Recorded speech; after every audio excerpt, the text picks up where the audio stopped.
आज यह सीटेट में ईवीएस की हमारी 3rd क्लास है, जिसकी 1st और 2nd class is already channel पर अपलोडेड है। आप वहां जाके देख सकते हैं, साथ ही नोट्स भी बना सकते हैं। तो चलिए स्टार्ट करते हैं। और आज का हमारा जो टॉपिक है, आज का हमारा टॉपिक है पोषक तत्व। यह टॉपिक आपका वनडे एग्ज़ाम के लिए भी इम्पोर्टेंट है, जिनमें साइंस आती है, साथ ही हमारे सुपर टेट के लिए भी इम्पोर्टेंट है। तो जो पोषक तत्व हैं वो क्या होते हैं? अब पोषक तत्व क्या होते हैं? कार्बोहाइड्रेट, प्रोटीन, वसा, विटामिन, खनिज, लवण। इनको हम क्या कहते हैं? इनको हम कहते हैं पोषक तत्व। अब पोषक तत्व जो हैं ये भी 2 प्रकार के होते हैं, सूक्ष्म पोषक तत्व और वृहद पोषक तत्व। अब वृहद पोषक तत्व आपको वृहद शब्द से ही समझ आ जाएगा, वृहद मतलब बड़ा।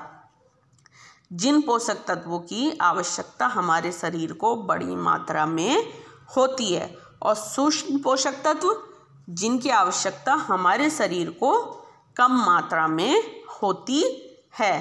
तो अब क्या है कि जो पोषक तत्व हैं वो पोषक तत्व हमारे शरीर को सभी के सभी एक भोजन से तो नहीं मिल जाएंगे।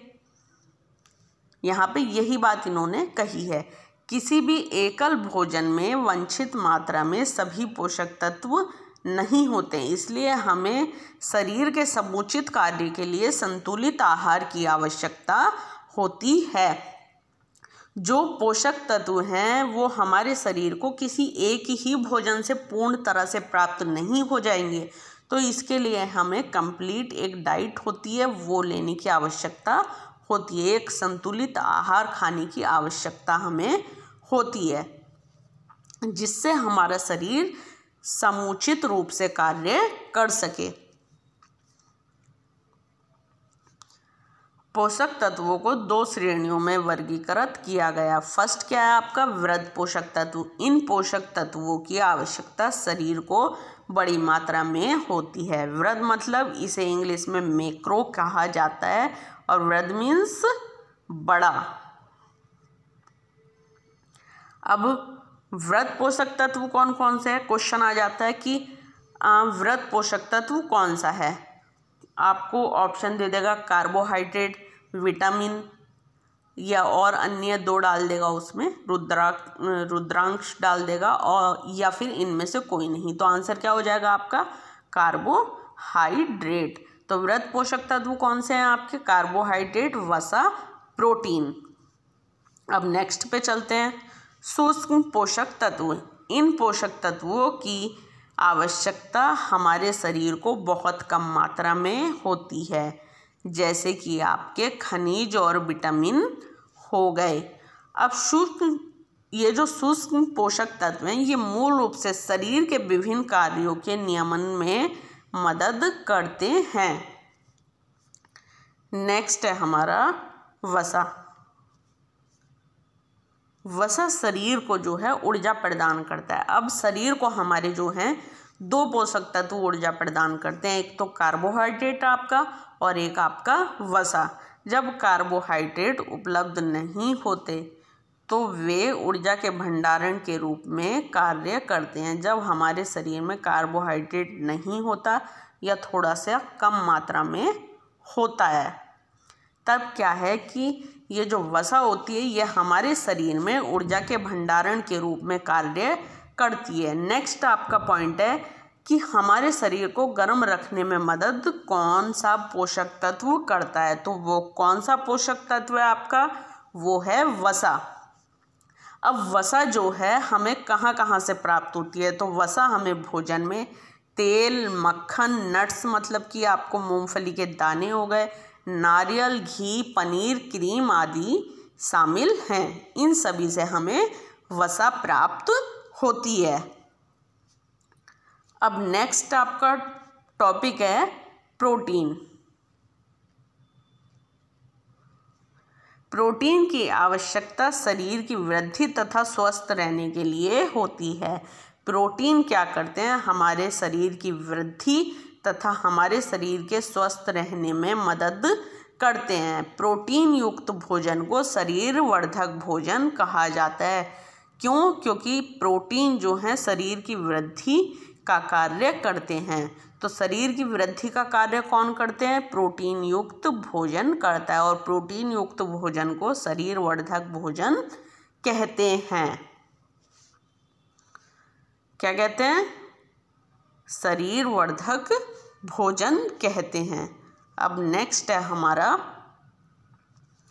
प्रोटीन ऐसे पोषक तत्व हैं जो हमारे शरीर को बढ़ने में मदद करते हैं।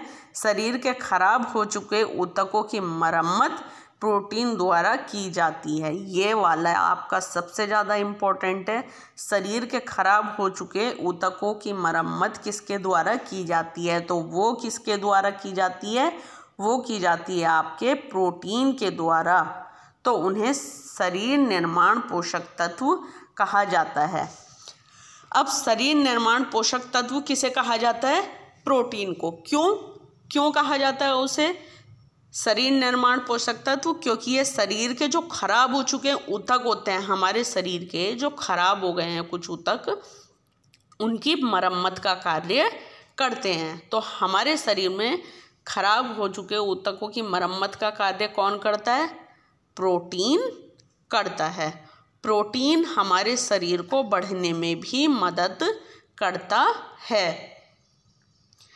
अब इस वजह से जो है प्रोटीन को क्या कहते हैं? शरीर निर्माण पोषक तत्व कहते हैं। क्वेश्चन कभी कभी ये आ जाता है कि हमारे शरीर के खराब हो चुके ऊतकों के मरम्मत का कार्य कौन करता है? तो कौन करता है? प्रोटीन। हमारे शरीर को बढ़ने में कौन सा पोषक तत्व मदद करता है? तो कौन सा पोषक तत्व मदद करता है? प्रोटीन। शरीर निर्माण पोषक तत्व किसे कहते हैं? तो वो भी कहते हैं आपका प्रोटीन को ही। अब प्रोटीन युक्त खाद्य पदार्थों में सभी प्रकार की दालें, दूध उत्पाद जैसे कि पनीर, घी, दही, नट्स, बीज, बीन्स, मूंगफली, अंडे, मछली, मांस आदि शामिल हैं। प्रोटीन युक्त जो खाद्य पदार्थ है वो हमें किस किस से प्राप्त होता है? दालों में भी प्रोटीन पाया जाता है, दूध में होता है प्रोटीन। दूध से बनी हुई जितनी भी चीज़ें हैं, चाहे वो दूध है, घी है, दही है, पनीर है, इन सभी से हमें प्रोटीन प्राप्त होता है। साथ ही मांस और मछली, अंडे से भी हमें प्रोटीन प्राप्त होता है। अब ये है हमारा विटामिन। नेक्स्ट क्या है हमारा? विटामिन। तो चलिए देखते हैं। विटामिन रोगों से हमारे शरीर की रक्षा करते हैं। हमारे शरीर की रोगों से रक्षा कौन करते हैं? तो कौन करते हैं? विटामिन। विटामिन हमारी आँख, अस्थियों, दांत और मसूड़ों को स्वस्थ रखने में सहायता करते हैं। हमारे शरीर की जो रोग प्रतिरोधक क्षमता है वो कौन बढ़ाते हैं? वो बढ़ाते हैं विटामिन। विटामिन हमारे शरीर के अन्य रोगों से रक्षा करते हैं। विटामिन हमारी आँख, अस्थियों, दांत, मसूड़ों को स्वस्थ रखने में भी सहायता करते हैं। विटामिन कई प्रकार के होते हैं जिन्हें अलग अलग नामों से जाना जाता है, जैसे कि vitamin A, vitamin B, vitamin C, vitamin D, vitamin E तथा विटामिन के। सॉरी, एक सेकंड रुकें।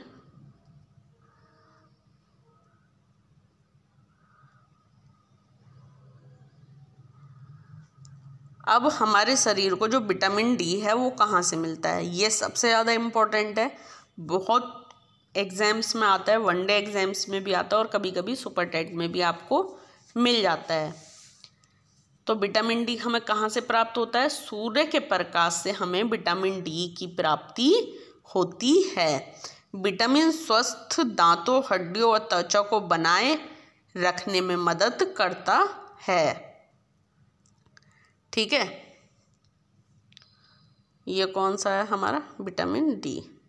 अब अभाज्य जन्य रोगों को रोकने के लिए कम मात्रा में विटामिन की आवश्यकता होती है। जो अभाज्य जन्य रोग हैं उन्हें रोकने के लिए हमें कम मात्रा में विटामिन की आवश्यकता होती है। विटामिन हमारे शरीर में जो संक्रमण और बीमारियां हैं या कभी कभी हो जाती हैं उनसे लड़ने में भी हमारी मदद करता है।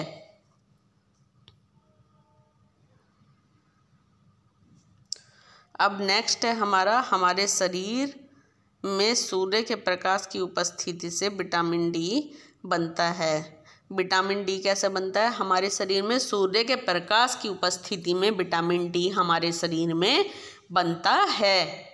चावल में कार्बोहाइड्रेट की मात्रा दूसरे पोषक तत्वों से अधिक होती है। कभी कभी क्वेश्चन ये आ जाता है कि कार्बोहाइड्रेट की मात्रा किस में सबसे अधिक होती है, तो किस में होती है? चावल में कार्बोहाइड्रेट की मात्रा सबसे अधिक होती है। हमारे शरीर को सभी प्रकार के विटामिन्स की आवश्यकता अल्प मात्रा में होती है। नेक्स्ट चलते हैं। विटामिन ए हमारी त्वचा तथा आँखों को स्वस्थ रखते हैं। हमारी त्वचा और आँखों को स्वस्थ रखने का कार्य कौन करते हैं? तो हमारी त्वचा को और आँखों को स्वस्थ रखने का कार्य कौन करता है? Vitamin A. रोगों से लड़ने में हमारी मदद कौन सा विटामिन करता है? तो हमारे शरीर की रोगों से लड़ने में जो मदद करता है वो करता है विटामिन सी। ये पॉइंट आप अच्छे से याद कर लीजिए। हमारी अस्थियों और दांतों के लिए कैल्शियम का उपयोग करने में हमारे शरीर की सहायता कौन करता है? तो विटामिन डी हमारी अस्थियों और दांतों को कैल्शियम उपयोग करने में हमारे शरीर की सहायता करता है। अब नेक्स्ट चलते हैं। विटामिन भरपूर खाद्य पदार्थ हैं। तो विटामिन कौन कौन से खाद्य पदार्थों से हमें प्राप्त होते हैं? ब्रोकली, पपीता, बादाम, सूरजमुखी का तेल, पालक, गाजर, कट्टू, संतरा, बीन्स इत्यादि। जो विटामिन युक्त खाद्य पदार्थ हैं वो कौन कौन से हैं? ब्रोकली, पपीता, बादाम, सूरजमुखी का तेल, पालक, गाजर, कट्टू, संतरा, बीन्स इत्यादि।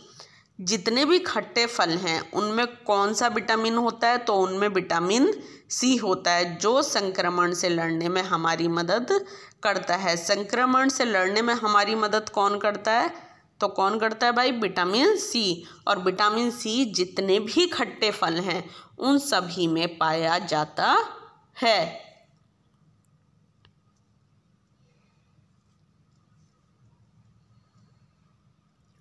नेक्स्ट है हमारा खनिज। शरीर को कई खनिज की आवश्यकता होती है, जैसे कि कैल्शियम, आयरन, सोडियम, पोटेशियम और कई अन्य खनिज। ये वाला जो आपका पॉइंट है, शरीर को कई अन्य खनिजों की आवश्यकता होती है, जैसे कैल्शियम, आयरन, सोडियम, पोटेशियम और अन्य। ये इम्पॉर्टेंट है। हमें वांछित मात्रा में स्वस्थ रहने के लिए सभी खनिजों की आवश्यकता होती है। हमारे शरीर को स्वस्थ रहने के लिए जितने भी पोषक तत्व हैं, आपके जितने भी खनिज हैं, उन सभी की आवश्यकता होती है। अब नेक्स्ट चलते हैं। हमारे शरीर को स्वस्थ हड्डियों और दांतों को बनाए रखने के लिए कैल्शियम की आवश्यकता होती है। जो हमारे शरीर में ये जो हड्डियां हैं और दांत हैं, इन्हें स्वस्थ रखने के लिए किसकी आवश्यकता होती है? तो किसकी आवश्यकता होती है? कैल्शियम की आवश्यकता होती है।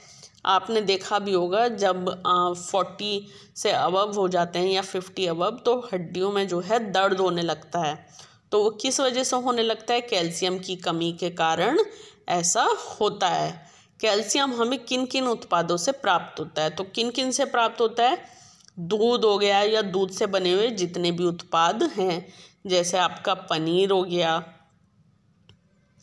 आपका घी हो गया, आपका क्रीम हो गया, ये सभी क्या हैं? दूध से बने हुए उत्पाद हैं। इन सब से भी हमें खनिज की प्राप्ति, कैल्शियम की प्राप्ति होती है। आयरन भी एक खनिज है। जो रक्त के निर्माण में हमारी मदद करता है। हमारे शरीर में जो रक्त का निर्माण होता है उसके बनने में मदद कौन करता है? तो कौन करता है? आयरन। आयरन युक्त भोजन में लाल मांस, सूखे मेवे, हरी पत्तियां तथा हरी पत्तेदार सब्जियां शामिल हैं। जो आयरन है वो हमें कहाँ कहाँ से प्राप्त होता है? लाल मांस से, सूखे मेवों से, हरी पत्तेदार सब्जियां जैसे कि आपका साग सब्जियां हो गई, पालक, मेथी, बथुआ इत्यादि।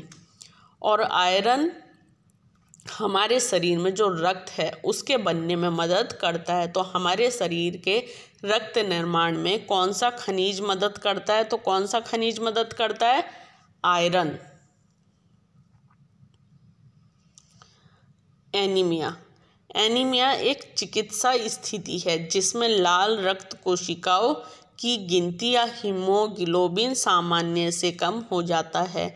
एनीमिया एक ऐसी प्रॉब्लम है जिसमें क्या होता है कि जो लाल रक्त कोशिकाएं होती हैं, आपकी रेड ब्लड सेल्स होती हैं, वो क्या हो जाती हैं? कम हो जाती हैं, या हीमोग्लोबिन सामान्य से कम हो जाता है। एनीमिया की कमी किसकी वजह से होती है? ब्लड की कमी की वजह से। ठीक है। आयरन की कमी वाला एनीमिया का सबसे आम प्रकार है।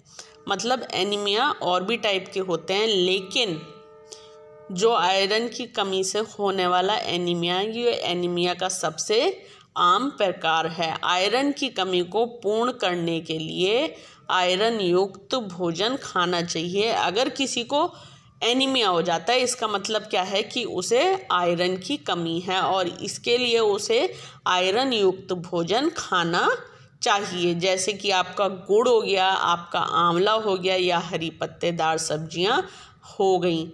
एनीमिया आपके बॉडी में विटामिन B12 या विटामिन 6 की कमी की वजह से होता है। तो एनीमिया हमारे शरीर में कौन कौन से विटामिन की कमी की वजह से हो जाता है? विटामिन B और विटामिन C की वजह से। और दूसरा क्या है कि आयरन की कमी से भी एनीमिया होता है। इसके लिए हमें क्या करना चाहिए कि जिन खनिज पदार्थों में या जिन पदार्थों में आयरन होता है हमें वो खाद्य पदार्थ लेने चाहिए। जैसे आपका गुड़ हो गया, आपका आंवला हो गया और आपकी हरी पत्तेदार सब्जियां हो गई। एनीमिया में किसकी कमी हो जाती है? हमारे शरीर में रेड ब्लड सेल्स की कमी हो जाती है। हमारे शरीर में खून बनना बंद हो जाता है, जिस वजह से हमें एनीमिया हो जाता है।